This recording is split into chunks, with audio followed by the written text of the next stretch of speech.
Hi, എല്ലാവർക്കും നമസ്കാരം. അപ്പോൾ ഞാൻ ഇന്ന് ഹെൽത്തി ആയിട്ടുള്ളൊരു ബ്രേക്ക്ഫാസ്റ്റ് ആയിട്ടാണ് നിങ്ങളുടെ മുന്നിൽ എത്തിയിട്ടുള്ളത്. വളരെ സോഫ്റ്റ് ആയിട്ടുള്ള ഒരു റാഗി കൊണ്ടുള്ള ഇഡ്ഡലിയാണ് ഞാൻ ഇന്ന് ഉണ്ടാക്കിയിട്ടുള്ളത്.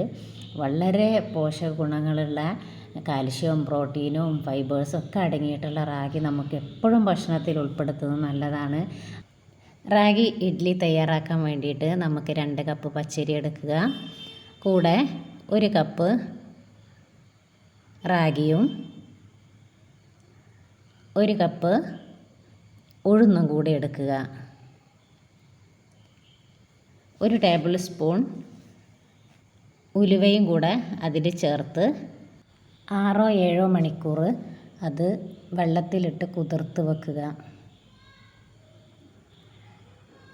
6 മണിക്കൂറിന് ശേഷം വെള്ളത്തിൽ കുതിർത്ത അരിയാണിത്. ഇതിലെ വെള്ളം ഒഴിവാക്കി നന്നായിട്ട് കഴുകിയിട്ട് 1 കപ്പ് ചോറ്, ഞാൻ നേരത്തെ എടുത്ത ആ 1 കപ്പിൽ 1 കപ്പ് ചോറും കൂടെ ചേർത്ത് ഇത് മിക്സിയിലിട്ട് നന്നായിട്ട് അരക്കുക. അരക്കുമ്പോൾ ശ്രദ്ധിക്കണം, വെള്ളം കൂടിപ്പോവരുത്. വെള്ളം കൂടിപ്പോയാൽ മാവ് ശരിയായ രീതിയിൽ പൊങ്ങി വരില്ല. കുറച്ച് വെള്ളം ചേർത്തിട്ട് വേണം അരച്ചെടുക്കാൻ.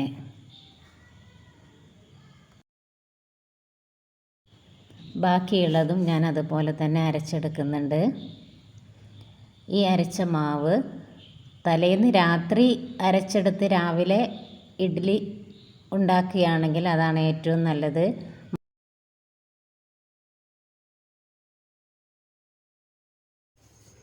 ഇത് കണ്ടോ, തലേന്ന് രാത്രി അരച്ച് വെച്ച മാവാണിത്. രാവിലെ ആയപ്പോഴേക്കും നന്നായിട്ട് പതിഞ്ഞ് പൊങ്ങി വന്നിട്ടുണ്ട്. ഇതുകൊണ്ട് നമ്മൾ ഇഡ്ഡലി ഉണ്ടാക്കിയ നല്ല സോഫ്റ്റായിട്ടുള്ള ഇഡ്ഡലിയാണ് നമുക്ക് കിട്ടുക. ഇനി മാവൊന്ന് നന്നായിട്ട് ഇളക്കി കൊടുക്കുക.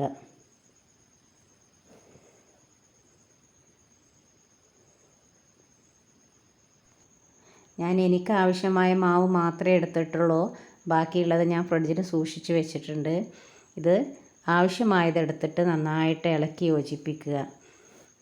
ഇതിലേക്ക് ഉപ്പിടാൻ മറക്കല്ലേ. നമ്മൾ തലേന്ന് രാത്രി അരച്ച് വെച്ചപ്പോൾ ഇതിലേക്ക് ഉപ്പിട്ടിട്ടില്ല. നമ്മൾ എപ്പോഴാണോ ചുട്ടെടുക്കുന്നത് ആ സമയത്ത് മാത്രം ഉപ്പിട്ട് യോജിപ്പിച്ച് നന്നായിട്ട് ഇളക്കി കൊടുത്താൽ മതി. ഇനി മാവ് ചെമ്പിലോട്ട് ഒഴിച്ചിട്ട് നമുക്ക് ഇഡ്ഡലി ചുട്ടെടുക്കാം. ആ സമയം കൊണ്ട് നമുക്ക് പെട്ടെന്നൊരു ഉരുളക്കിഴങ്ങിൻ്റെ കറി തയ്യാറാക്കാം. സാമ്പാറാണ് ഏറ്റവും നല്ലത്. കുക്കർ അടുപ്പത്ത് വെച്ച് വെളിച്ചെണ്ണ ഒഴിക്കുക. അതിലേക്ക് വലിയ ജീരകം 1 ടീസ്പൂണ്, 1 വലിയ ഉള്ളി, അത് നന്നായിട്ട് വഴറ്റുക. അതിനുശേഷം അതിലേക്ക് ഇഞ്ചി വെളുത്തുള്ളി ചതച്ചത് 1 ടീസ്പൂൺ ചേർക്കുക. നന്നായിട്ട് യോജിപ്പിച്ചിട്ട് 1 തക്കാളിയും ചേർക്കുക. വീണ്ടും നന്നായിട്ട് ഇളക്കുക.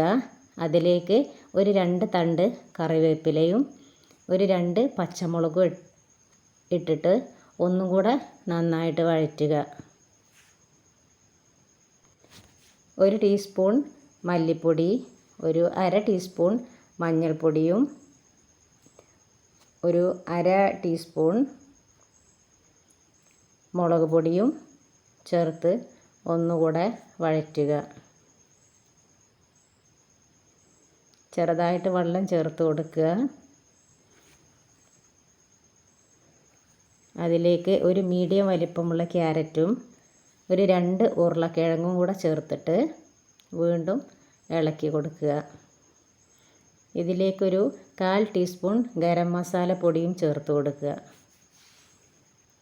1 ഗ്ലാസ് വെള്ളം ഒഴിച്ചിട്ട് കുക്കർ അടച്ച് വെച്ച് വേവിക്കുക. ഉപ്പും ചേർത്ത് കൊടുക്കുക. ഉപ്പ് ചേർത്ത് കൊടുക്കണേ.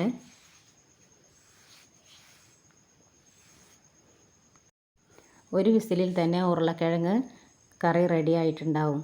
നമുക്ക് അതിലേക്കുള്ള ഉള്ളി മൂപ്പിക്കാം.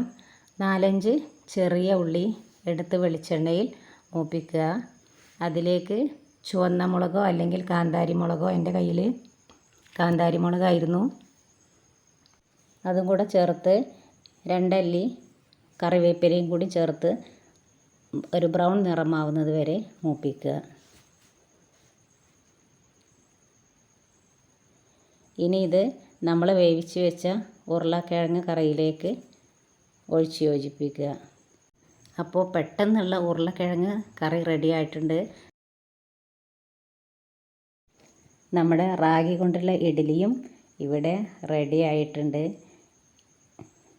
ഇപ്പോൾ നിങ്ങൾക്കിത് എടുക്കുമ്പോൾ തന്നെ മനസ്സിലാവും നന്നായിട്ട് സോഫ്റ്റായിട്ടാണിത് കിട്ടുന്നത്.